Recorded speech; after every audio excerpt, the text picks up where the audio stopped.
Hello, my dear, and welcome to 8th class Moral Science session. I'm going to take your chapter number 16, Understanding One's Temperament. Word of wisdom. A person is judged by his reaction to the complex situation in life and also not by what he appears to be, but by what he actually is. तो इसका मतलब ये है कि जो person होता है उसे हम जज करते हैं उसकी कॉम्प्लेक्स सिचुएशन में कैसे वो अपनी लाइफ को एक्सपेंड करता है, और न केवल वो कैसे रिएक्ट करता है बल्कि वो एक्चुअली किस तरह से बिहेव करता है उसके बारे में भी हम कहते हैं। तो महान पुरुष, महान जो ग्रेट पर्सन्स है उनको आपने देखा होगा, बहुत उनमें सहन शक्ति होती है और बहुत मुश्किल समय पर अपने आप को बहुत संभाल के चलते हैं और उन्हें बहुत ग्रेट काम करते हैं। Read the story. Temperament may be defined as our natural personality formed and developed by education and environment. Temperament हमारे एक तरह से हम कह सकते हैं नेचुरल पर्सनैलिटी हमारी वो डेवलप होती है एनवायरनमेंट और एजुकेशन से। People are often divided into two categories.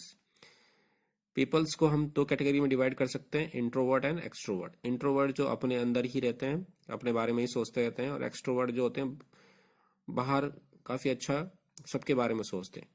Briefly, we can classify them as thinker and doers. इसके बारे में हम और क्लासीफाई कर सकते हैं, थिंकर जो इंट्रोवर्ट सोचते ही रह जाते हैं और डूअर जो करते हैं। In some ways everybody has both traits but our temperament leans more towards one of the two. तो ये कह रहे हैं कि दूसरे शब्दों में हम ये कह सकते हैं कि सभी में दो तरह की चीजें होती हैं, टेम्परामेंट्स होते हैं। Thus our temperament is judged. We generally have a threefold life. इसलिए हमें टेम्परामेंट को हम इस तरह जज करते हैं, What we think we are, हम क्या सोचते हैं अपने बारे में, What other think we are, दूसरे क्या सोचते हैं हमारे बारे में, What God think we are, और गॉड क्या सोचते हैं हमारे बारे में। It is significant to make the three aspect of life intermingle. इसमें हम थ्री एस्पेक्ट्स होते हैं हमारे को जिनको इंटरमिंगल करना पड़ता है, मतलब मिक्स करना पड़ता है उनके बारे में सोचते हुए, so that we are mature person, और हमें mature person समझते हैं।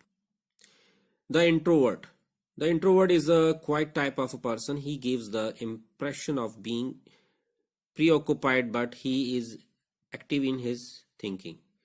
तो कहने जो इंट्रोवर्ट होता है वो एक शांत पर्सन होता है और वो इम्प्रेस करता है, लेकिन वो ज्यादातर सोचता रहता है। He keeps his thought to himself. वो अपने विचारों को अपने पास ही रखता है। Thus he prefers सॉलिट्यूड, इसलिए उसे हम कहते हैं कि ये बहुत मजबूत है। He does not like to mingle with the crowd, वो दूसरों के साथ मिक्स होना पसंद नहीं करता। He can thinking in a very emotional and sentimental manner, वो सोचता रहता है बहुत ही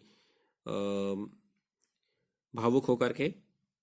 but since he can not express his emotion freely they can harm his personality, क्योंकि वो अपनी बातों को किसी के सामने बता नहीं पाता, तो इसलिए वो कई बार अपना पर्सनैलिटी को भी नुकसान पहुंचा लेता है।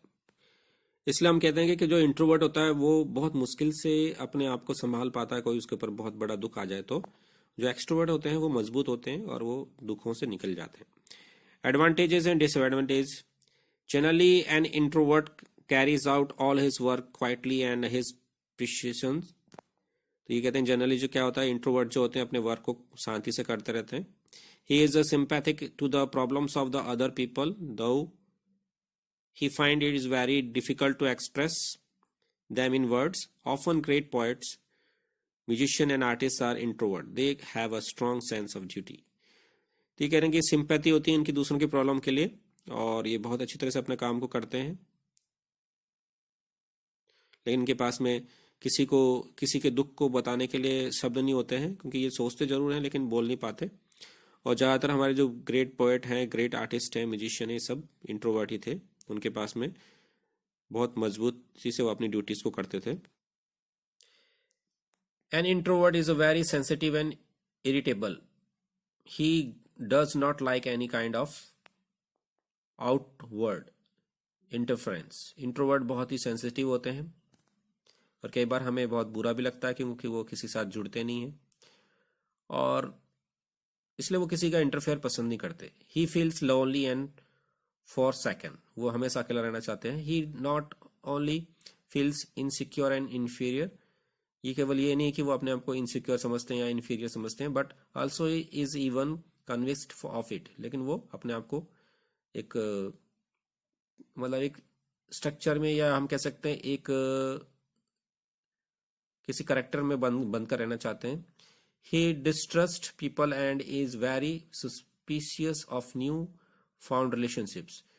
वो बहुत डिस्ट्रस्ट होते हैं, किसी पे विश्वास नहीं कर पाते, और बहुत ही सस्पिशियस होते हैं किसी की रिलेशंस के साथ में जुड़ने से पहले. And introvert is afraid of making mistakes. Introvert का एक कारण ये भी हो सकता है कि वो मिस्टेक्स करने से डरते हैं. He broods over them.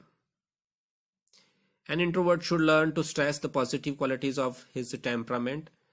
तो उसके अंदर स्ट्रेस और पॉजिटिव क्वालिटीज होती हैं उसको टेम्परामेंट को सहन करने की. He must learn to make friends. उसे सीखना चाहिए कि दोस्त बनाना चाहिए. He should encourage the capacity to talk freely to the other people. उसे बात करना सीखना चाहिए दूसरों से बात करने के लिए. He must conquer his fear of making mistakes. उसे अपने जो गलती होने की मिस्टेक्स होती हैं उससे निकलना चाहिए. उसे गलतियों को सुधारने की कोशिश करनी चाहिए और डरना थोड़ा कम होना चाहिए, कॉन्फिडेंस बढ़ना चाहिए उसका. He must realise the fact that nobody is perfect. उसे पता करना होना चाहिए कि कोई भी परफेक्ट नहीं है, गलतियां सबसे होती हैं. He should have a complete faith in God. उसे भगवान में विश्वास करना चाहिए. He must be convinced that his abilities are greatly appreciated by others, and so he will be more receptive toward the people he comes in contact with. उसे समझना चाहिए कि उसके एबिलिटीज को दूसरे लोग बहुत पसंद करेंगे, अप्रिशिएट करेंगे, और इस वजह से वो क्या होगा, दूसरों से बात करना सीखेगा, उनसे मिलना सीखेगा. Even when he find himself lonely he should remember and have faith in God. जब वो अकेला होता है तो उसे अपने बारे में सोचना चाहिए और भगवान में विश्वास करना चाहिए. नेक्स्ट है extrovert. An extrovert is a man of action. Extrovert क्या होता है, बहुत एक्शन करता है, बहुत.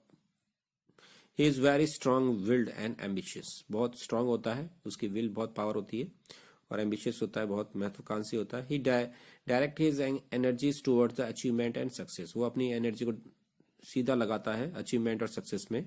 He can develop great enthusiasm for anything that is productive. उसके अंदर बहुत हिम्मत होती है और वो बहुत प्रोडक्टिव होता है. And extrovert likes to meet people. Extrovert दूसरों से मिलना बहुत पसंद करता है. He can interact freely will strangers. वो बहुत आराम से मिलता है सभी अजनबियों से. He likes to put forth his views. और अपनी बातों को रखना पसंद करता है. Advantage and disadvantage. An extrovert uses his intelligence very wisely. Extrovert अपनी बुद्धिमानी को बहुत यूज करता है. He is usually achieve great success in his professional life. अपने प्रोफेशनल लाइफ में भी सक्सेस बहुत आसानी से पा लेता है. He is usually orderly and loves cleanliness. वो पसंद करता है साफ सफाई के बारे में, यानी कोई चीज छुपाता नहीं है. He gives time to everything that is important to him. वो अपनी जरूरी चीजों पर हमेशा टाइम देता है. Such a person is willing to take the responsibility of work that other hesitate to undertake. तो वो ऐसे रिस्पॉन्सिबिलिटी को भी ले लेता है जो दूसरे लोग डरते हैं उस रिस्पॉन्सिबिलिटी लेने से. He is independent and bold. वो इंडिपेंडेंट होता है और बोल्ड होता है. He can influence persuade others. वो दूसरों को प्रभावित करता है और दूसरों को भी काम करने के लिए प्रेरित करता है. He can become a great leader. वो एक राजा या एक बहुत महान नेता बन सकता है. An extrovert is often impatient and inconsiderate with others.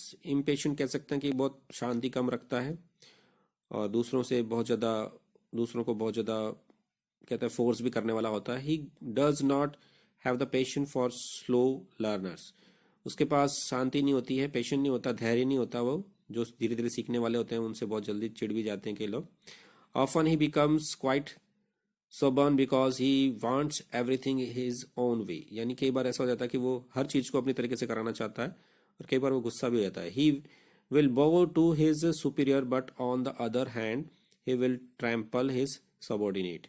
He always want to be in the right. वो अपने सुपीरियर से झुकता तो है उनके सामने, उनसे हाथ भी मिलाता है, लेकिन जो सबॉर्डिनेट होते हैं उन्हें बहुत ज़्यादा स्ट्रिक्टली बिहेव करता है उनके साथ में, और वो चाहता है हर चीज़ सही ऑर्डर में हो. In order to succeed and get happiness in life no matter what one's temperament is humility is a fundamental virtue for everyone. और हम in order to succeed, यदि हम सक्सेस होना चाहते हैं और खुश रहना चाहते हैं लाइफ में, तो इसमें ये कोई दूसरी बात नहीं है कि हमें टेम्परामेंट या ह्यूमिलिटी और फंडामेंटल जो वर्च्यू है उस पर विश्वास रखना पड़ेगा. The ideal personality would be a happy combination of both, a talker who stop to think and a thinker who start to talk. इसलिए हमें दोनों पर्सनैलिटी को बनाना पड़ेगा, यानी बातचीत करना सीखना चाहिए, सोचना सीखना चाहिए और दूसरों से बात करना बहुत जरूरी है. The success of human being stems from the fact. तो आप देख सकते हैं सक्सेस ऑफ स्टेम कहाँ से है, फैक्ट से है. When after year of understanding his temperament someone says to him. अगर आप उसका टेम्परामेंट समझ जाएंगे तो आप कह सकते हैं I love you just the way you are. और आप कह सकते हैं कि हम आपको पसंद करते हैं जैसा आप हैं. If a person learn to be happy in all circumstances and if he is not troubled by the big and small hurdles he has to cross on the path of life, then no matter what kind of temperament he has, he will always be happy and content in life. एक person जो कि खुश रहना चाहता है तो हर circumstances में अच्छा रह सकता है, तो वो मुसीबतों को पार कर सकता है. बड़े बड़े जो हर्डल्स आते हैं, हर्डल्स को कहते हैं रुकावटें, उनको भी पार कर सकता है लाइफ में. और कोई बात नहीं है कि वो अपने टेम्परामेंट को कंट्रोल रखे और सबके साथ खुश रहे.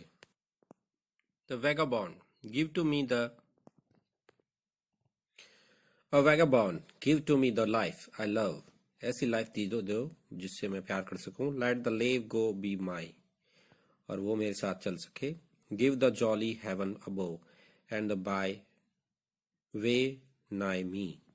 मुझे ऐसा स्वर्ग दे दो जिसको मैं खरीद सकूं और अपने साथ रख सकूं. Bed in the bush with stars to सी.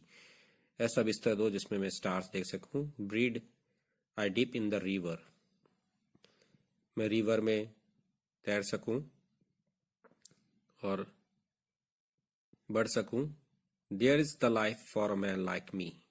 ये एक जीवन है जैसा कि मेरे साथ में है एक आदमी का.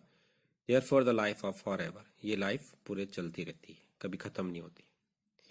The lay mean the rest. Lay मतलब रेस्ट, जो चलता रहता है. R.L. Stevenson, ये इन्होंने लिखा था. So students, I am going to wind up this video. I hope you all like this video. And moral science का सीधा सा सब्जेक्ट का मतलब यही होता है कि हम जो भी चीज़ें हम सीख रहे हैं उसको अपनी लाइफ में लें, लाइफ में इन चीज़ों को इम्प्लीमेंट करें. So students, God bless you and bye and happy new year. I want a renaissance to shine a light, be the change we want, set things right. We've been waiting in